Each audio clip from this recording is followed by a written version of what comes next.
Welcome to Audit Archive, where we run you through some of the most questionable and rather atrocious police encounters. Today, we're looking at two cases of police misconduct, one where a deputy tased and fatally got a man run over, and another where an officer unconstitutionally detained a man merely based on assumptions.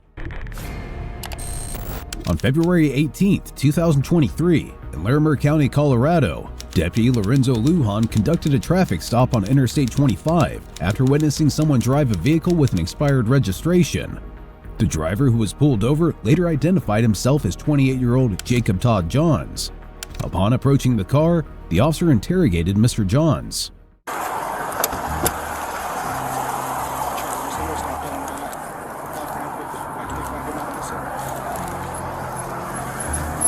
I'm Deputy Lujan with Larimer County Sheriff's Office. Reason why I'm stopping you is your registration's expired. Registration? It's my girlfriend's car, actually. Okay. I was just actually helping her move. Gotcha. Do you have your license? I don't. I just literally got everything like clumped up here. So, sorry, everything's just mumble jumble, you know. You don't have your wallet or? I actually do. And then I got the little kitten in here too. Okay.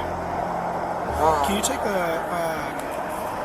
keys out of the ignition for me? I appreciate it. Yeah. Oh, out of the ignition? What's your girlfriend's name? Victoria Dominguez. What's your last name? Jones. Jones? Yeah. What's your first name? Jacob. Date of birth? November 30th, 94. Where are you heading to? I was literally getting ready to turn back around because I forgot, a bag and stuff like that. Where are you heading now? I was heading to Loveland. You're heading to Loveland? Yeah, but I figured it'd be quicker to turn around like right here and then like go back to grab the bag that I missed. Okay. You get what I'm saying? Do you know which way you're going? Yeah, I'm going north south. So like this way I'm going actually north, but I need to go back to the hotel, to go to Loveland, which is off 34, which is south. So why'd you go north on Because the interstate? because I was going to turn around like I just said to get the bag, you know what I mean? That was like for the abrupt turn to the right because I forgot the backpack. You know what I'm saying? So part of my job is to check for safe and sober drivers. Are you a safe and sober driver? I am safe and sober. I actually do not drink. How much marijuana have you smoked? I don't smoke marijuana. Any illicit drugs? No illicit drugs. Okay. Stay in the car. I'll be right back with you, okay? Yeah. The officer then went back to his vehicle and spent around 5 minutes cross-checking the driver's ID with the system. What he found out, however, was that the driver's name wasn't Jacob, but actually Brent Allen Thompson. Seeing that he gave him a false name, the officer went back to confront the driver. How that situation would go, however, was morbid to say the least. You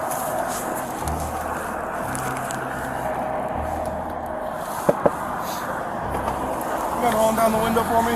Yeah, sorry, it's just a cat and then I was saving my nicotine. Gotcha. Can you step out for me? Yeah, what's the problem? Yeah, please stay. Can I roll up the window? That's fine, yeah.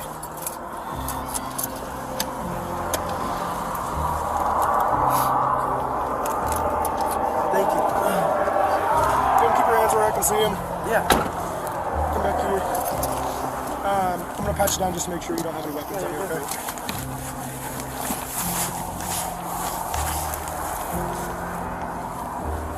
You can relax. Go ahead and put that stuff on the so, did you give me the right name? Yeah, What's your name? Jacob Todd Jones. Okay. Why don't you give me the right name? It is the right name. No, it's not. Yes, it is. Brent, I know. So, right now you're under arrest. Try to stop me or you tased! Stop!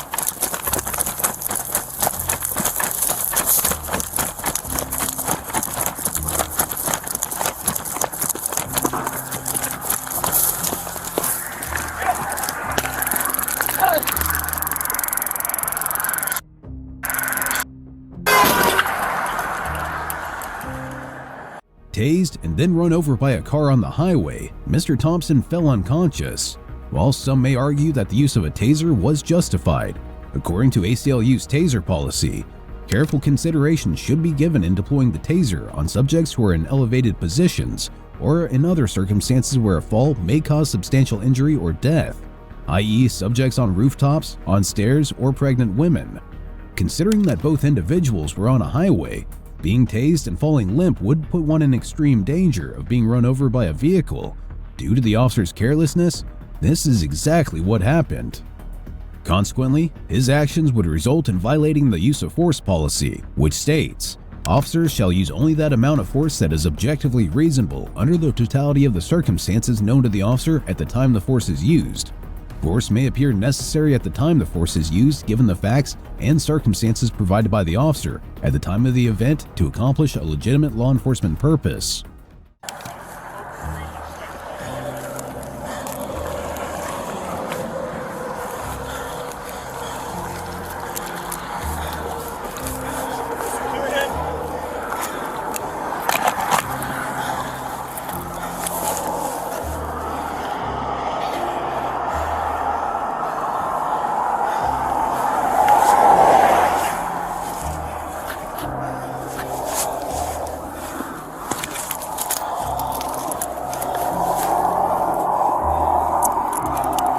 Rather than call emergency responders and provide medical aid to the victim, though, the officer knelt down to place handcuffs on him instead. Since he didn't try to remedy his mistake, the officer may be held liable for aggravated assault. Offenders with an aggravated assault conviction face the possibility of prison time. Moreover, regarding what classifies as a murder weapon, deadly or dangerous weapons include objects designed to inflict serious harm or cause death. For other objects, their classification as deadly weapons will depend on how an offender uses them. For example, when an offender drives a car at an alleged victim, it may become a deadly weapon in the eyes of the law. Since the trained officer recklessly used his taser on the victim on a highway while seeing that a car was driving his way, his negligence could be considered enough reason to charge him with this crime.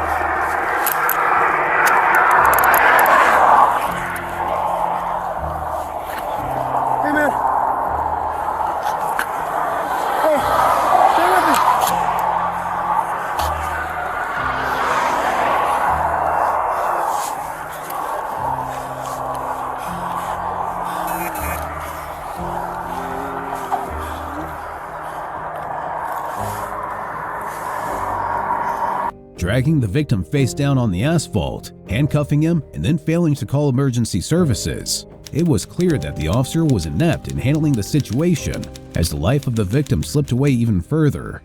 A few seconds later, the officer began performing CPR. Thankfully, though, other officers who came by witnessed what was happening and assisted in saving the victim. Hey, stay with me.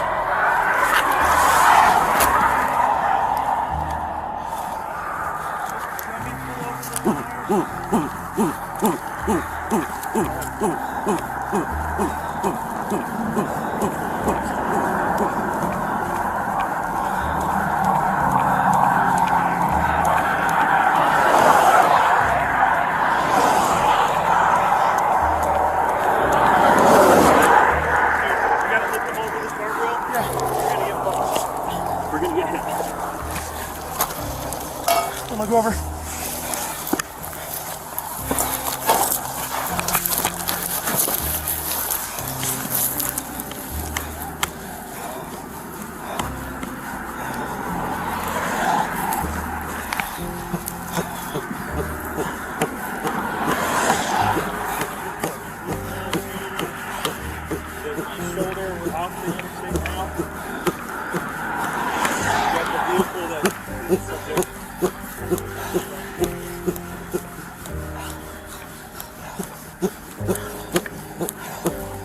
Unfortunately, the officer was also clearly unskilled at performing emergency CPR.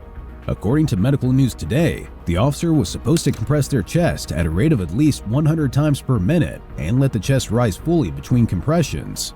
Moreover, it states that after performing 30 chest compressions, 2 rescue breaths must be administered, where the officer must make sure the victim's mouth is clear, tilt their head back slightly and lift their chin, pinch their nose shut, place their mouth fully over the victims, and blow to make their chest rise. This repeated cycle is recommended as chest compressions and rescue breaths combined can provide the highest level of success. Sadly, the officer present failed to follow any of this as he applied chest compressions at a rate of 150 BPM and refused to apply rescue breaths even once. Let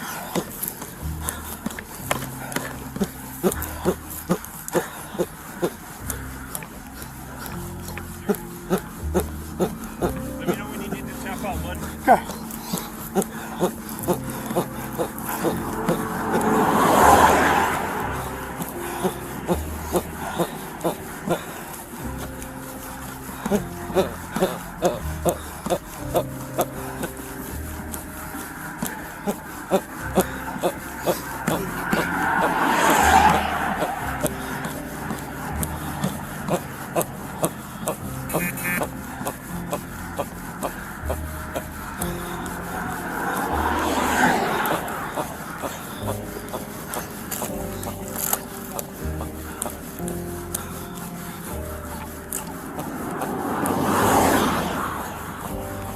A few minutes later, EMTs and an ambulance fortunately arrived on the scene. You alright, man? Yeah.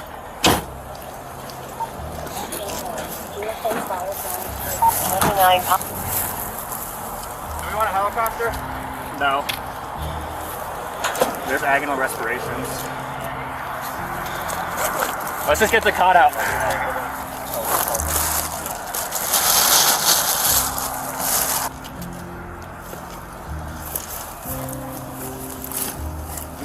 He has some eye movement. Some eye movement? Yeah.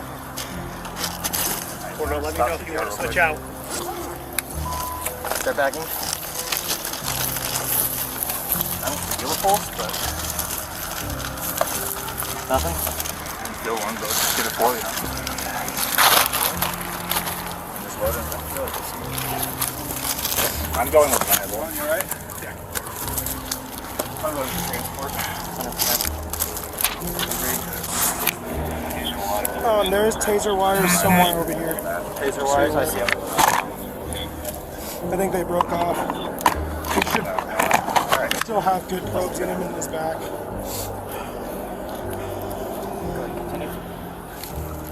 Engine 1 okay. We'll pull Hey, up past Powers, engine will you 6. stay We'll with roll me? at 6 1. Unfortunately, Brent Allen Thompson of Loveland died shortly after the incident at a hospital.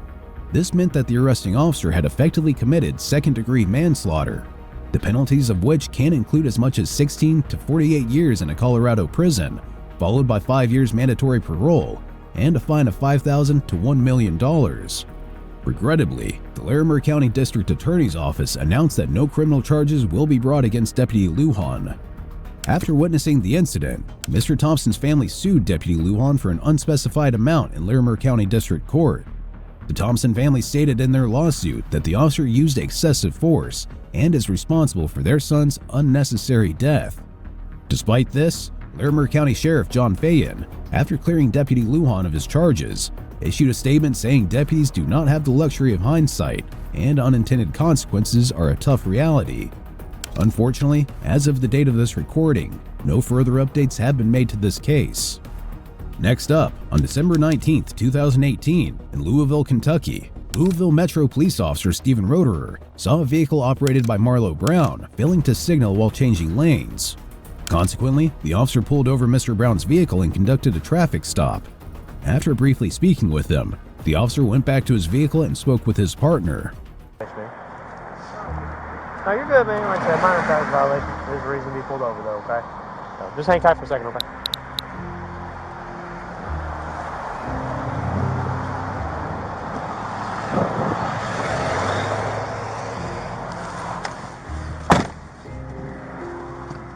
Marlowe. Hey, he lives on 1838 West Kentucky. Actually, that's too far. That's the vision. his homework. Unconstitutional. His dad's driving around buying dope. The officer, without any evidence or reasonable suspicion, stated that Mr. Brown was in search of recreational drugs. With this wild assumption in mind, Officer Roederer went back to Mr. Brown where he began to violate his rights. Mr. Brown, will you come back here and talk?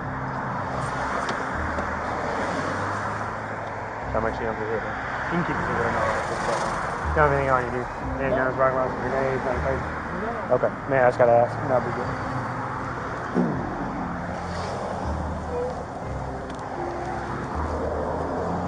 Alright, man, step back here. Alright, man. Is there anything in the car you're not supposed to have? No, No? no. Okay. I know you haven't been in trouble in a while. But there ain't nothing in there you're not supposed to have? No, why? Y'all want to search the car? Okay. Is there anything in there? Ain't nothing in the car. Okay. You care if I take a look real quick? I'll send you on your way? I ain't gonna give you a ticket or nothing? Otherwise, I'm gonna get K9 over here and have them searched. For what? Just in case. I got a job to do, man. So, is there anything in the car I need to know about? I'll be honest with you, man. I'll be honest with you, okay? Yeah. We're out here on the narcotics detail, man. Looking for big stuff. If you got a little bit, I ain't worried about it, okay? Chances are I'll send you on your way, okay? I ain't got nothing, but why did y'all stop me? I told you why I stopped you. Okay, now why y'all, Okay. why y'all want to go in my car? Based on your history. Based on my history? It's important to note that the officer was not allowed to ascertain whether or not Mr. Brown had drugs in his car based on his history due to the Fifth Amendment of the U.S. Constitution, which states, "No person shall be held to answer for a capital or otherwise infamous crime unless on a presentment or indictment of a grand jury, except in cases arising in the land or naval forces, or in the militia when in actual service in time of war or public danger. Nor shall any person be subject for the same offense to be twice put in jeopardy of life or limb. Nor shall be compelled in any criminal case to be a witness against himself, nor be deprived of life, liberty, or property without due process of law, nor shall private property be taken for public use without just compensation." This constitutional right protects a person from being pulled over or detained for past crimes, something the officer was not allowed to do. Despite this, the officer continued to violate the driver's rights. I'd rather not. No, I never heard that. No, Okay. I haven't done anything. Alright, well I'm gonna see if there's a K9 over here. They'll do a wrap around in your car, and if you've had any dope in your car, they're gonna get in it. However, the U.S. Supreme Court has ruled that police are not allowed to prolong traffic stops in order to wait for a drug-sniffing dog. The court ruled that prolonging a traffic stop without there being reasonable suspicion that another offense has been committed was an example of unreasonable search and seizure. So not only was the officer unjustified in forcing the victim to wait for the dog, but he had also violated the man's fourth constitutional right, which states, "The right of the people to be secure in their persons, houses, papers, and effects against unreasonable searches and seizures shall not be violated, and no warrants shall issue, but upon probable cause, supported by oath or affirmation, and particularly describing the place to be searched and the persons or things to be seized." Due to constant pressure and manipulation from the officers, Mr. Brown finally gave in and allowed the officers to search his vehicle. After searching through it and finding nothing, the officers let Mr. Brown go without giving him a ticket. After the incident, there was an unsurprising amount of backlash online, which resulted in LMPD Chief Steve Conrad implementing new traffic stop guidelines, raising the threshold for stopping drivers, and tightening rules on when people can be removed from their vehicles or handcuffed, as well as limiting the number of police and cruisers that can be involved. Be sure to check out our previous video, where we cover another outrageous police encounter.